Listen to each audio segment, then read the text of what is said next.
这古代的民国40、50年代的都有看到的，那个集水器的吸那个地下水上来的集水器的，真空泵浦的原理啊，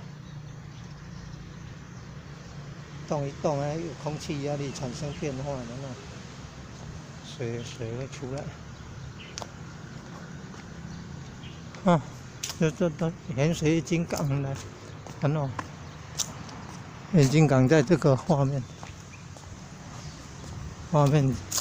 正中央对过去，北边就是永城戏院了。日治时期好像是仓库的米店的仓库，有被美军轰炸过呢。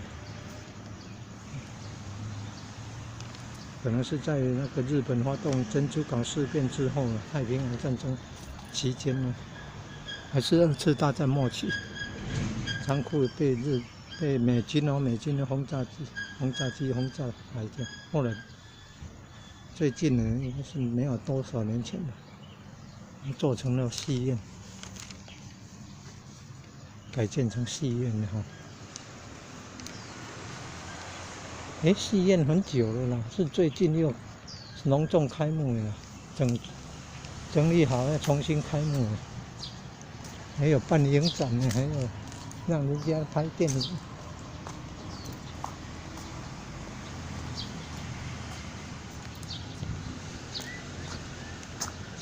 哦，这个哈，元宵节的时候都有放那个什么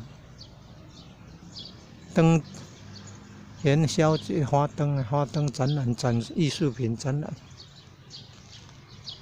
要整理的，你看，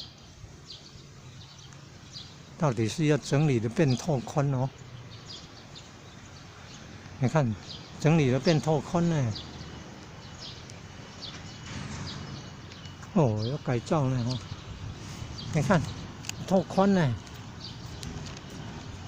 要改造还拓宽呢，哎呦，有一些树都挖掉了。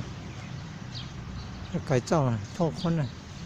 以前的台南县长苏万志先生说要设计成那个可以换桌了，船可以开了，这个前方这一座桥，好像是信义桥还是信义路的桥，可能要有什么改造计划。让船可以过去了。